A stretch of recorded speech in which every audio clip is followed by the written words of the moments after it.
Hello everybody, this is Kyle of Church on a Budget PH, and if you are new here, this channel exists to help churches become efficient and effective. So sa video na to, talking about efficiency and effectiveness, no? Pag-usapan natin kung paano natin malalaman kung kailan ba tayo dapat bumili ng bagong mga gear sa church. And I think you should check this video out. Let's go.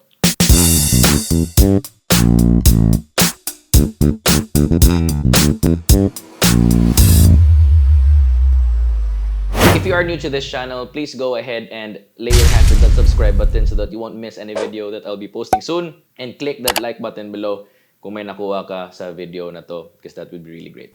Now, talking about purchasing sa church, this is something na, I don't know with you, pero ako, I have struggled with and contended for. Kasi, of course, as church people, we serve an excellent God. Gets natin yun. We want to give Him the most excellent worship that we have. Now, all of those things are great. He deserves it, you know, He owns everything and all of that. And we're just so grateful for the life na binigay ni Lord sa atin. Now, the conflict is this unlimited God that we are serving, who deserves all of our worship, has actually entrusted us with limited resources. This is a conflict kasi as production team, we wanna give Him our best. Pero yung mixer natin, yung cameras natin, musical instruments natin, maybe are not enough, no, to give that best quality sa worship natin or sa services natin. Now, I get that. Gusto natin na mapaganda yung mga service, gusto natin na maserve yung ating congregation better or churches better. But we have to understand some key principles, because if we want to build a strong local church, then we have to do this together. In the Bible says, in the book of Psalms, God blesses unity. Plain and simple, God is happy and pleased when His people gathers together in unity. So, kaya very important yun that we get to realize that we have to do this together. It says here in my shirt, we do life together. We will build the church together. Now, here's number one. We should have a mentality or mindset that says church over ministry. This is a very important thing, and I'm gonna discuss this through our church's experience now, kasi may building project kami. We have a building program. Maybe you can identify with that also. Na nasa-set aside yung mga priorities ng production or upgrades namin because we are prioritizing our building project. Now, if you do not have, an open mind to understand this, sabihin mo talaga, oh my God, sila pastor, they just settle for less kasi hindi nila na-understand yung passion ko towards music. Gusto ko sana talaga maging maganda yung system namin, pero puro building lang, as if that is all that matters. Now, understand this. Maturity allows you to see and have a perspective that is directed towards purpose, okay? Intentionality. And purpose and intentionality says yes to some things and says no to some things also. In fact, I'm gonna tell you this. When you are purposeful and intentional, your no's, N-O-S, okay? Plural na N-Os, will determine how effective your yes is. So right now, we had to say no to so many things. Alam ko, marami kaming dapat i-upgrade,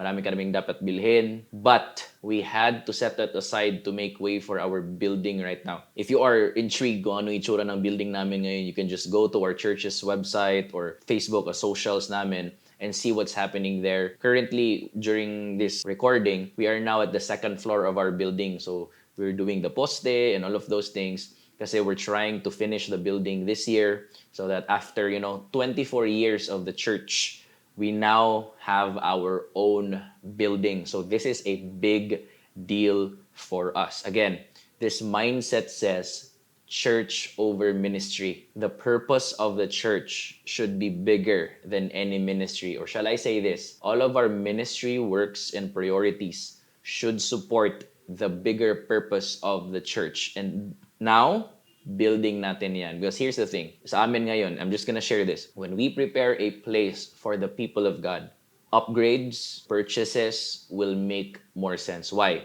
Because we are trying to serve the people who will be housed in this building. So that's that. Church over ministry. You have to say that to yourselves and to your team. Church over ministry. In alignment with this, number two is if you are smarter than your gear. If there are things sa equipment mo na medyo hindi mo pa naiintindihan, na hindi mo pa alam kung paano gamitin, hindi mo pa na-maximize, optimize, then I discourage you to even looking at the next upgrade kung may question mark pa dyan sa mga equipment mo currently. Bakit? Because that is called stewardship and faithfulness sa binigay ni Lord sa'yo. This is a biblical principle that says if you cannot be trusted with little, you cannot be trusted with much. But here's the sobering kadugtong ng principle na to. If you are unfaithful with little, you will be unfaithful with much. So that is a prediction from the Lord. He knows everything. Now, if you have not maximized a much more basic gear, hindi mo nga alam yung basic na principles, fundamentals ng mixing, don't buy another mixer. If you have not exhausted your camera, don't buy a more advanced camera. Bakit? Kasi mawi-waste lang. All of the potential and features na nandyan sa bagong camera na you so look forward to having will not be maximized. It will just be shelved. Di mo din magagamit yan. Bakit? Kasi you do not have the right discipline or character to carry God's next blessing for you. So, you will know if kailangan mo nang bumili, if na-maximize mo na yung current equipment mo. Again, if there are still question marks, you are not educated enough sa gear mo, I discourage you to buy your next upgrade. So, ipa-plug ko lang. If you are a church here and you have a gear and you do not have the right people na mag-operate sa gear ninyo because you do not have the time to train or wala lang talagang person na nagtitrain sa'yo, hey, I'm here for you. Let me help you. And here's the thing, I won't pretend that I know your equipment if really hindi ko alam yung equipment nyo. In fact, I would be glad to tell you, hey, hindi ko kaya yan. I will recommend to you somebody else who can help you more effectively sa gear ninyo. I am very secure with my gift dyan sa production and I'm very secure to promote other people to have them help you if hindi ko kaya. But here's the thing. There are people like me, marami kami dito who are trying to help churches become efficient sa gear nila and become effective in their ministry. So, go get you a mentor, a teacher, have some workshops, train your people because, hey, the greatest resource that we have in our church is actually the church. It's the people who are there. There are skills untapped. There are talents there just waiting to be developed. We do life together, we do ministry together, and we will build this strong local church together. Number 3, ito, very important. Indication to na pwede ka nang bumili ng bagong gear if you are managing your church finances professionally and purposefully. Now, in church, we don't talk about this a lot, but there is something called administration, okay? In fact, ako ngayon sa church namin, that's my full-time job. Part ako ng administrative na team ng church. They call me the executive pastor for ministries sa church. Now, why do I say managing finances professionally and purposefully? This is the reason why. We are in planet Earth. We are citizens of heaven. Gets ko yun. Strangers here on earth, but we are here.